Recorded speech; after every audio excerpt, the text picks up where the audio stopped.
acceptance going on? Very nice acceptance. We just worked great at bats all night long. We were not chasing out of the zone up and down the lineup. That's what we're talking about. You get in a bullpen, and they had to throw a lot of pitches tonight, and that's what you're trying to get done.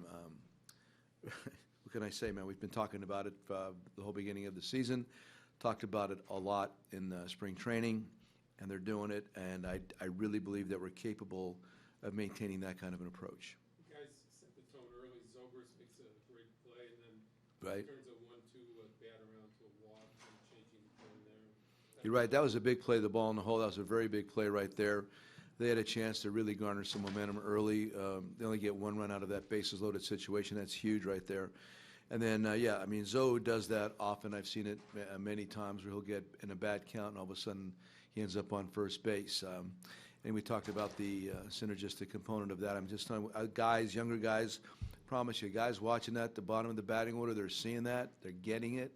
I want to be like that. All that kind of stuff is happening, so you got to give them a lot of credit. You guys brought back a few patient hitters, but the sheer volume of difference we're seeing this year, does it really just go back to Zobrist and Hayward being part of this? Well, you know, I think it's part of Dexter's DNA. Normally, it's part of, like I was talking about earlier, there's a lot of guys that had it built in, but I think, again, give them another year of experience, and you should see even better. But then when you augment that with a group of guys that are exactly like that already, that really sets the example. Furthermore, we talked a lot about it during camp. That was a big part of our push during camp. Everybody does. You know, it's not just us. Everybody talks about it, but when you get the buy-in from the entire group, it makes all the difference in the world. Like I said, if you're sitting on their bench, you see it. I mean, you see it upstairs. I know that, but the energy within the group and how they feed off each other, the banner going out towards the hitter, it's very positive. Is there any surprise that it's sort of coming together so quickly, especially you come back from the warm weather and it's still going? You know, the other night was a big come from behind victory. That was obviously a very big part of us winning tonight, I think, the way we did. The thing is, all I can say is that I really believe that we'll be ready to play every night. That's all I can ask for. As a manager, that's all you're looking for. I was watching them. It was kind of cool for BP. They came back in. We went back out there. The Reds get off to a good start. We just are very methodical coming back at them, and that's. I believe in the preparation. I believe we are going to prepare. So, as we continue that, I expect good to happen. There was a long bottom in the first for Lackey, and he was on the bases, but it really didn't. You know, you just watch him, and that's another thing. I mean, I talked about that. I mean, you look at him on the bench. I mean, I gave him like a little knuckle thing before the game, but his face was like purely, you know, he's just totally absorbed in the game before it ever began. And that's what you're looking at. Then you'd be like the shortstop or the second baseman walking by and seeing your starting pitcher looking like that. Let's go. So that's what I'm talking. He's got the edge. It's a beautiful edge. It's very contagious. He demands a lot. I think it's great for us and, of course, for him. What did you notice differently this time around? Not a whole lot. I mean, the difference was the weather. I mean, I think it was kind of difficult holding the baseball, getting it exactly where he wanted to early in the game. I thought as the game was in progress, it got better. Velocity wasn't as great unless he wanted it.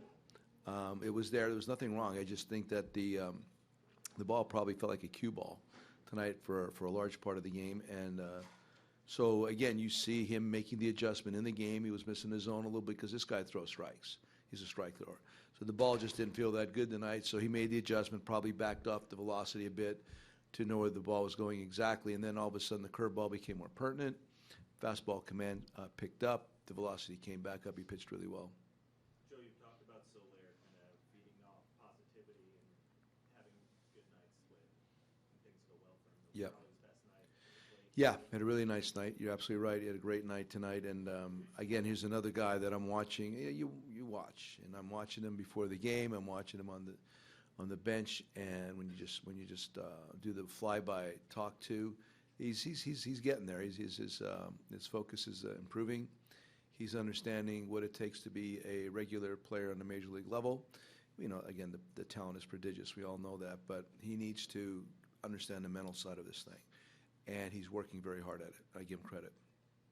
Nice for Chris. Last year it took him like 21 games to get his first home run. Boom. That was really well struck too. That was a linea down the corner. Yeah, I think he's had a lot of good at bats already. I know his numbers, RBIs and batting average don't necessarily reflect that, but I love his at bat. He's being very patient. he is accepting his walks. It's just a matter of time where they make the mistake and he's ready to hit it. I think he looks great, and he's done really well at third base also. He's been, you could see a lot more smoothness out there. The pat's not happening with the glove. It's just taking it out and he's throwing it. It's been really nice to watch.